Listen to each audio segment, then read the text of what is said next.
Hello viewers, welcome to compete IQ, your gateway to exam success. आज हम करेंगे top 25 GKGS MCQ PYQ practice set, जिसमें हमने most repeated previous year questions को include किया है। ये सेशन आप लोगों को सभी वन डे गवर्नमेंट एग्जाम में हेल्पफुल होगा, जिसमें भी GKGS पूछा जाता है। तो चलिए स्टार्ट करते हैं। सबसे पहले, mushroom rocks are formed due to dash. Mushroom rocks क्यों फॉर्म होते हैं इन फॉलोइंग ऑप्शंस में से? देन, जब एक बंजर एरियाज़ में जिसमें पेड़ पौधे कम होते हैं, वहाँ पे बहुत हाई स्पीड ऑफ विंड होता है, सिंस उनको ऑब्स्ट्रक्ट करने के लिए ट्रीज नहीं होते हैं वहाँ पे प्रेजेंट। तो उससे क्या होता है, जो भी रॉक्स होते हैं बड़े बड़े या तो फिर हिल्स होते हैं, उनमें बहुत ही तेज़ी से विंड का फ्लो होने की वजह से उनको इरोड करके ले जाया जाता है, जिसकी वजह से different shapes of rocks form होते हैं। उन्हीं में से एक है मशरूम रॉक। तो मशरूम रॉक किसके वजह से फॉर्म होता है फॉलोइंग ऑप्शंस में से? करेक्ट आंसर है विंड इरोशन। विंड के बहुत ज़्यादा स्पीड से जब डिज़र्ट एरिया में ये रॉक शेप्स फॉर्म होता है, उसी में से एक है mushroom rock. Then, dash is a type of mask dance that tells mythological stories where ferocious martial moves popular in Odisha. Odisha में एक पॉपुलर डांस फॉर्म है जिसको मास्क डांस है, मास्क पहन के बेसिकली किया जाता है। ये है छऊ डांस। ओडिशा का जो मास्क डांस है उसको मयूरभंज छऊ भी बोला जाता है। मयूरभंज छऊ, इसमें बेसिकली मास्क पहन के माइथोलॉजिकल गॉड्स एंड गॉडेसेस के अपने टाइम के जो लेजेंडरी टेल्स हैं उनको डिपिक्ट किया जाता है, उनको शो किया जाता है। तो करेक्ट आंसर है Chhau. Hariprasad Chaurasia is associated with which of the following instruments? Then correct answer हम पिक्चर में देख के ही बता सकते हैं। Hariprasad Chaurasia is associated with bansuri, that is flute. Flute को इंग्लिश में हिंदी में बांसुरी कहा जाता है। Correct answer is bansuri. Then, Mrinalini Sarabhai is associated with which dance art form? ये बेसिकली एक इंडियन क्लासिकल डांसर है and she is very famous Bharatanatyam dancer. इनका क्वेश्चंस एग्जाम्स में बनता है, आप लोग याद रखना। करेक्ट आंसर है भारतनाट्यम।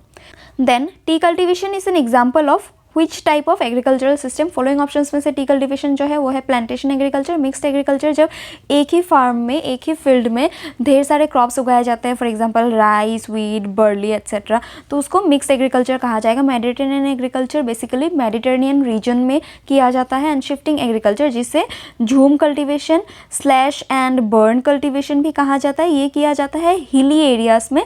फॉर एग्जाम्पल, एक हिली एरिया है, उसमें सबसे पहले बेसिकली इंडिया में नॉर्थ ईस्टर्न रीजन में किया जाता है, आसाम, मेघालय, इन सब में आप लोग याद रखना।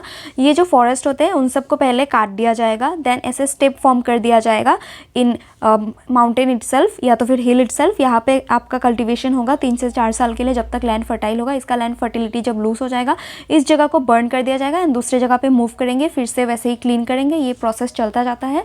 तो एक जगह से दूसरे जगह जाने के लिए इसको झूम cultivation, shifting agriculture and since burn कर दिया जाता है तो स्लैश एंड बर्न एग्रीकल्चर भी कहा जाता है। टी कल्टीवेशन का करेक्ट आंसर है plantation agriculture. Then, who among the following viceroys partition Bengal in 1905? Bengal partition के साथ जो वाइसरॉय एसोसिएटेड है वो है लॉर्ड कर्जन, हम सभी को पता है। लॉर्ड लिटन के टाइम पे जो इम्पोर्टेंट हुए थे वो है वर्निकुलर प्रेस एक्ट, जो 1878 में इन्होंने पास किया था लॉर्ड लिटन ने, कि कोई भी प्रेस या तो फिर न्यूज़पेपर वगैरह हो गया जैसे, वो वर्निकुलर लैंग्वेज, लोकल लैंग्वेज में पब्लिश नहीं किया जा सकता। एंड इंडियन आर्म्स एक्ट भी इन्होंने पास किया था 1878 में। ये दोनों इंपॉर्टेंट रिफॉर्म्स या तो फिर policies what ever you can say, ये इनके टाइम का है, लॉर्ड लिटन के टाइम पे का, जो एग्जाम में पूछा जाता है।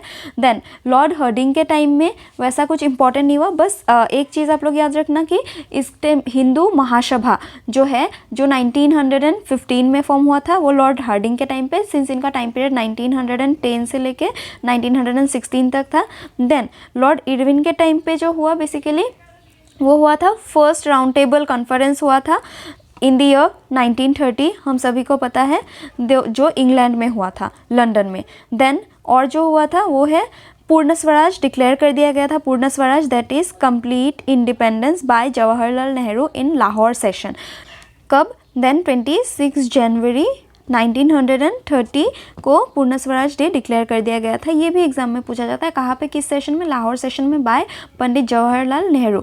ये किसके टाइम पे हुआ था? देन लॉर्ड इरविन के टाइम पे ये हुआ था। एंड लॉर्ड कर्जन के टाइम पे Bengal partition 1905। Then as per census 2011 which of the following states of India has highest population. Highest population जो है वो उत्तर प्रदेश में है, लेकिन जब हाईएस्ट पॉपुलेशन डेंसिटी पूछा जाएगा, आप लोग याद रखना, जब डेंसिटी पूछा जाएगा तो वो हो जाएगा बिहार। बिहार में हाईएस्ट पॉपुलेशन डेंसिटी है। देन लोएस्ट पॉपुलेशन जो है वो है सिक्किम में, लेकिन लोएस्ट पॉपुलेशन डेंसिटी जब पूछा जाएगा वो हो जाएगा अरुणाचल प्रदेश। अरुणाचल प्रदेश देखिए, ये भी नॉर्थ ईस्टर्न स्टेट, ये भी नॉर्थ ईस्टर्न स्टेट, जहाँ पे लोएस्ट पॉपुलेशन डेंसिटी है। And highest population Uttar Pradesh, highest population density होने से बिहार। इसका करेक्ट आंसर है UP. Then the term checkmate is used in which of the following sports. Checkmate जो है वो चेस में यूज़ किया जाता है। एंड कुछ अदर टर्म्स देख लेते हैं जो चेस में ये यूज़ किया जाता है, like gambit, check, bishop, pawn, stalemate, ये सब भी एग्जाम्स पे पूछा जाता है, आप लोग ध्यान रखना। Then who among the following receive the Sahitya academy award non fiction for his book an era of darkness. An era of darkness किसके द्वारा लिखा गया था, आप पिक्चर में देख के ही बता सकते हैं। He is the famous Shashi Tharoor. इनका इंपॉर्टेंट बुक है, एग्जाम्स में बार बार पूछा जाता है, आप लोग याद रखना।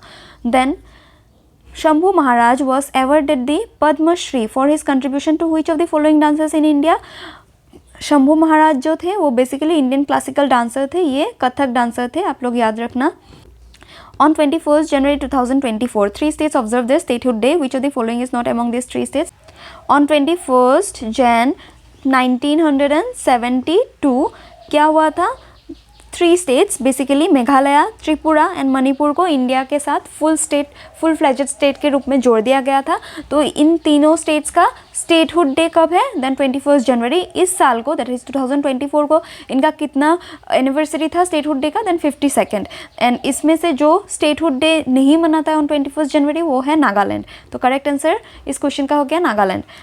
Then which of the following films is not offered by Kalidas Samman. Kalidas Samman classical music, classical dance, plastic art, इन सभी के लिए दिया जाता है, बट पपेट्री के लिए कालिदास सम्मान नहीं दिया जाता है। तो करेक्ट आंसर है puppetry. Then Haleem Khan is associated with which of the following classical dancers. Haleem Khan जो है she is basically a Kuchipudi dancer, आप लोग याद रखना, Haleem Khan Kuchipudi dance. Then which is the largest continental shelf in the world. Largest continental shelf जो है वो है आर्कटिक ओशन में। साइबेरियन शेल्फ जो है आर्कटिक ओशन में वो largest continental shelf in the world है। आप लोग गलती से पैसिफिक ओशन मत मार्क कर दीजिएगा, correct answer is Siberian shelf. Then who among the following is a famous violinist. Violinist जो फेमस है वो है नगई आर मुरलीधरन। ये बहुत ही फेमस पर्सनैलिटी है, आप लोग इनका नाम याद रखना, बार बार एग्जाम्स में पूछा जाता है। बेसिकली कौन से पर्सनैलिटी किस इंस्ट्रूमेंट के साथ एसोसिएटेड है, किस क्लासिकल डांस के साथ एसोसिएटेड है, किस म्यूज़िक के साथ एसोसिएटेड है, तो ये सब बहुत ही ज़्यादा मतलब इंपॉर्टेंट टॉपिक है, आप लोग याद रखना। Who among the following is credited single-handedly making the santoor a popular classical instrument? Correct answer इसका है पंडित शिव कुमार शर्मा। ये है पंडित शिव कुमार शर्मा, ये संतूर प्लेयर है, बहुत ही फेमस है। देखिए प्रीवियस ईयर क्वेश्चंस में कितने सारे instruments and their players and personalities associated ये सब पूछा जा रहा है। प्रीवियस ईयर क्वेश्चंस ही है, तो आप लोग समझ सकते हैं कि ये कितना इंपॉर्टेंट है, आप लोग अच्छे से इनको ध्यान देके याद रखिएगा।